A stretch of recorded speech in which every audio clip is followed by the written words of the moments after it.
Hola y buenas tardes todos. And I am going to be talking about Don Quixote de la Mancha.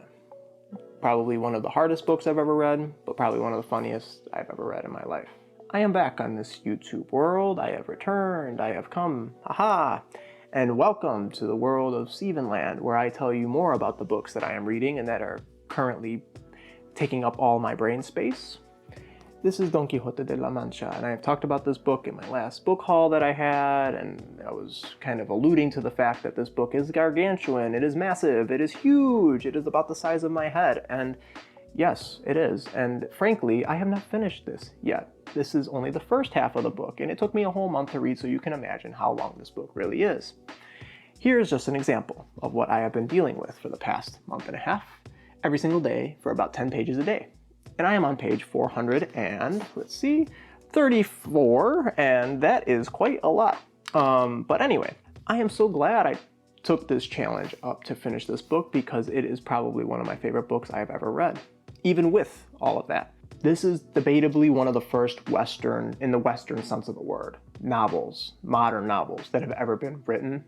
And this is a Spanish World Heritage classic. This book is one of the many classics that probably many of us, as I've said before, I've heard of. But this is a book written originally in Spanish by Miguel de Cervantes. And Miguel de Cervantes was a writer, a soldier, a prisoner, and his life was very, very hectic. And frankly, this book maybe shouldn't even have been written. The fact that he was able to write such a beautiful book, and there are parts that are semi-autobiographical in here, it's just a marvel in and of itself. Don Quixote de la Mancha is a story about Don Quixote.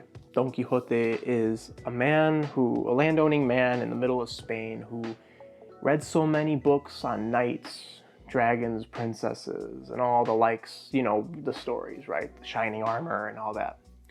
That he himself grows to believe that he himself is one of these knights. Now, this may sound decent to us in the modern day because this is an old book. However, at the time that this was written, medieval times had passed many hundreds of years ago, and already this is happening during the Spanish Golden Age. About 100 years after Columbus had found the Americas, Spain is full force building colonies and countries out of South and Central America. And Spain is at its peak in power, and it will never see a period as glorious as the period that when this book was written. And he's going on about talking about, I'm going to be using a lance and a sword and wearing this big, heavy armor, when in fact many conquistadors at the time had already abandoned armor altogether and had been using rifles and weapons, and medieval times had long since passed. Many of these stories of knights and stuff were well known, but it was already ancient history to them as well. And the fact that this old crazy man is going about causing mayhem in the towns nearby, blowing up windmills, saving princesses, saving prisoners from, you know, the Islamic world, which was very forbidden at the time, attacking rich bureaucrats in the street because he believes that they are giants. So many amazing stories are just interwoven into this quest for values, I think, and that's what this is all about. This is a story about values. Don Quixote, time and time again throughout the story, is talking about how he's trying to defend the values of the knights of the Round Table and trying to protect chivalry and what it means to be a knight and to defend those who are most in need. And of course, he can't do it alone. He has his trusty sidekick Sancho Panza, who's a low landowning man himself, but one who lacks the education to kind of back up his ideals. And he's a very good foil for Don Quixote, as Don Quixote is always off the rails, even though he's educated and rich, and he has the means to kind of has upward mobility in the society, while Sancho Panza is the opposite of that. He's very grounded. However, he doesn't have the knowledge or the class to kind of step up to Don Quixote whenever he has objections about his position or what they're doing and why they're doing it. Which is a very interesting critique of the society at the time, and which is why this book is fantastic as well. If you've read anything about Spanish or even Renaissance history, you would know that the society at the time was opening up, but was still very much closed off in regard to the church, class, and gender, and the roles of women and men were very set in stone, and there was really little that you could do to change your position in the society besides marrying into royalty. That's why this book is fantastic as well. It is a huge critique on the society, and at that time, you would be hung for saying things like this. You would be killed. But Cervantes got away with it. And the reason why was because the King of Spain himself, King Charles, had loved the book so much that he deemed it one of his favorite books to be ever written. It made him laugh so hard that he fell out of his chair. And it was such a huge caricature of the society in a way that was flattering, but also brought to light some of the issues that maybe the king had overlooked. And he himself, claiming to be a modern man, wanted some of these changes enacted. And he went about doing that later on after he had read the book and kind of began to question how the society had been structured after the Inquisition and the Spanish Golden Age had finally come to a close. With all that being said, this book is just amazing.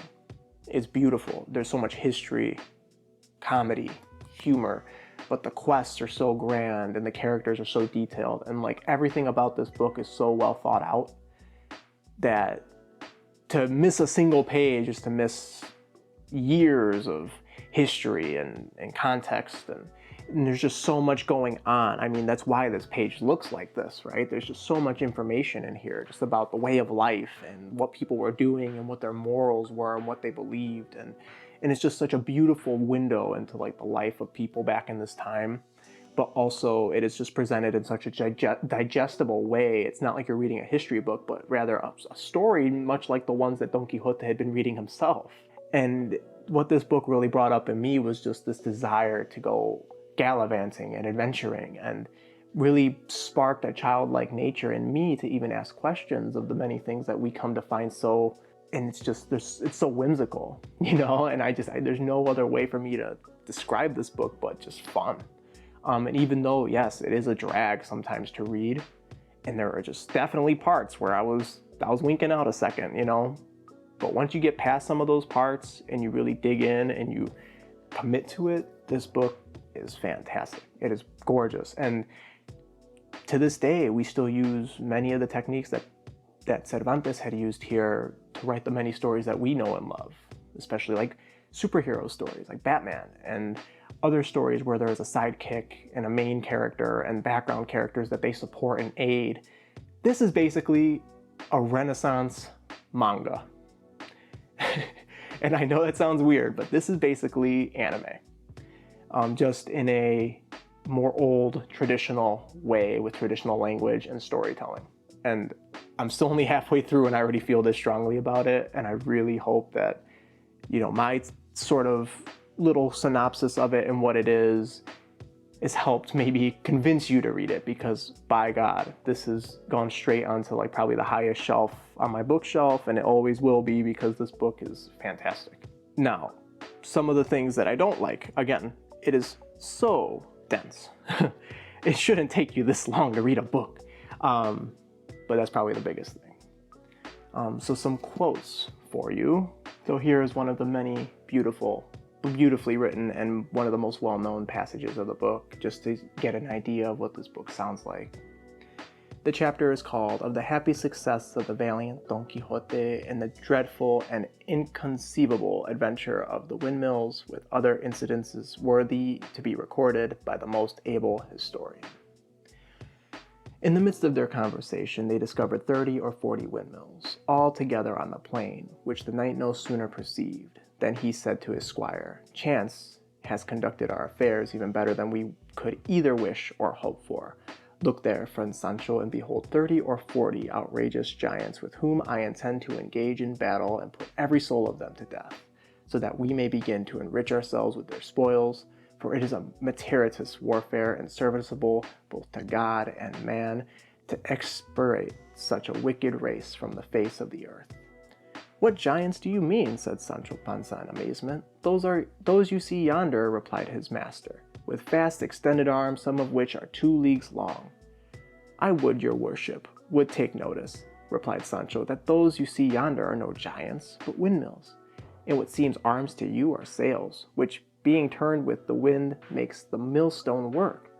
"It seems very plain," said the knight, "that you are but a novice in adventures. These I affirm to be giants, and if thou art afraid, get out of reach of danger and put up thy prayers for me while I join them in a fierce and unequal combat." So saying, he put spurs to his steed, Rocinante, without paying the least regard to the cries of his squire Sancho, who assured him that those that he were going to attack were no giants but innocent windmills. But he was so much possessed with the opinion that they were giants that he neither heard the advice of his squire nor would use the intelligence of his own eyes, though he was very near them. On the contrary, when he approached them, he called aloud, "Fly not, ye base and cowardly miscreants, for he is a single knight who now attacks you." And at that instant, a breeze of wind springing up the great sails began to turn, which being perceived by Don Quixote, "Thou you wield," he said, "more arms than ever belonging to the giant Briareus. I will make you pay for your insolence." So saying, he heartily recommending himself to his lady Dulcinea, whom he implored to succor him in an emergency, bracing on his target, setting his lance, he put his Rocinante in full speed and, assaulting the nearest windmill, thrust into one of the sails, which was driven about the windmill in so much fury that the lance was splintered into pieces, and both the knight steed swirled afloat and overturned in a very bad plight upon the plain. So that's just some of this beautiful story, one of the most iconic pieces of this work. Not the whole thing, but just a piece, and I really recommend this book. Even if you read pieces of it and you look up some of the most important parts of it, this book is just gorgeous. I love everything about it, and I really do look forward to having a part 2 on this after I read the second part, but I am going to be taking a break on this book for a while to read other things that have kind of been stacking up in my room, and I'm so happy to be back. So thank you all so much for tuning in today, and I really hope you enjoyed this video. I do plan on being back more consistently, and I hope to see you in the next one. Peace.